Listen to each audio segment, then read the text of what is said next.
تعمیر اکچویتورها و اینکه چی میگذره توشون که یه عملگری میتونه در نهایت منجر به یک جابجایی و ورود یا خروج یه سیال بشه.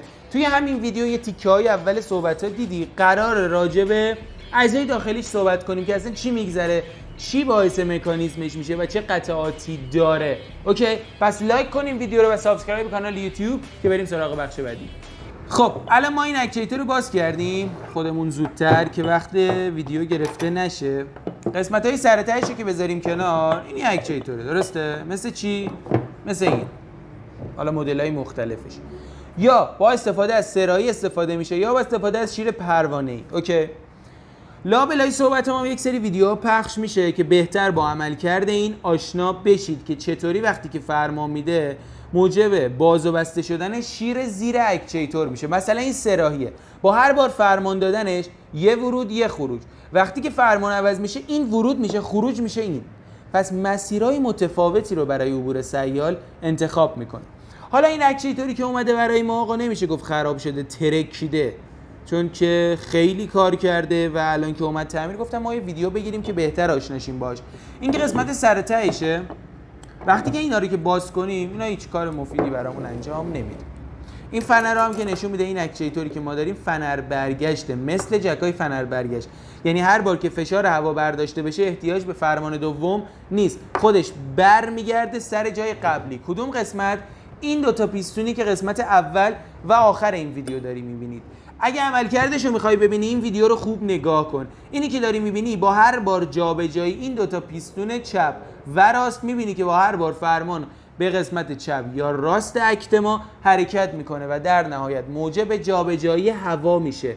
این فشار هوایی که توسط نامور میاد وارد این اکتما میشه یه جابجایی به وجود میاره. این جابجایی در نهایت میاد یه شیری رو برای ما میچرخونه. حالا میتونه پروانه‌ای باشه، میتونه مثل این سراحی باشه، میتونه دوراهی باشه، بستگی به کاری که ما میخوایم انجام بدیم داره. این نکته مهمیه که شما راجع به اکچویتورها باید بدونید. وقتی که ما بیایم اکچویتورمون رو باز کنیم به یک قسمت مرکزی، یک شافت مانند میرسیم. این قسمت وسطی که شما میبینید دقیقاً در مرکز اکچویتور ما قرار گرفته.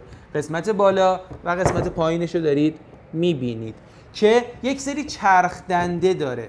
وقتی که این پیستونا ادامش که جای مادگی چرخ دنده است میاد روش قرار میگیره، با هر بار جابجایی یعنی فرمان که میاد یه نیم دور قسمت بالای این شافت ما میزنه و وقتی که به این سمت حرکت میکنه این قسمت رو نگاه کنید، این الان توه، درسته؟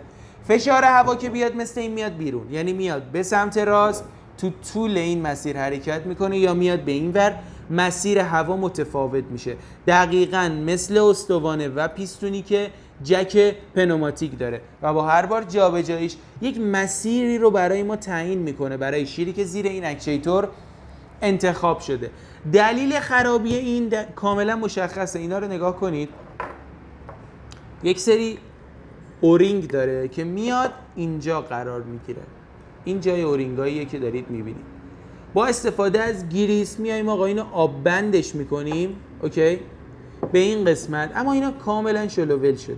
این نشون دهنده اینه اون پکینگ و لاستیکایی که دیدین تو هم قرار گرفته همین بلا سرش اومده. زمانی که عوض بشه دوباره مثل روز اولش میشه، منتها باید گریس کاری بشه مثل این ویدیویی که دیدید که بتونه کار خودشو انجام بده به نحو احسن. پس به این دلیله که بهش میگن عملگر، چون از دو تا پیستون تشکیل شده و یک سیلندر توخالی که با هر بار فشار هوا مثل جکای پنوماتیک جابجا میشه. اما این بار شافتی نداره، چون نگاه کنید سر تهش بسته است. با استفاده از این دوتا جایی برای خروج نداره و با هر بار جابجاییش قسمت پایینیش مثل این میاد وصل میشه و تبدیل میشه به یک سراحی، دوراهی یا شیر پروانه‌ای که جابجا میکنه اونو. حالا توی اون میتونه قسمت ورودش یک سیال باشه که جلوی رفت و برگشت سیال ما رو بگیره. این عملکرد اکچویتور بود و دلیل خرابی اکچویتور هم این بود که بیشتر اوقات مثل جکا پکینگا خورده میشه، چون دائم در حال جابجایی این اتفاق توی اکچویتورها میفته.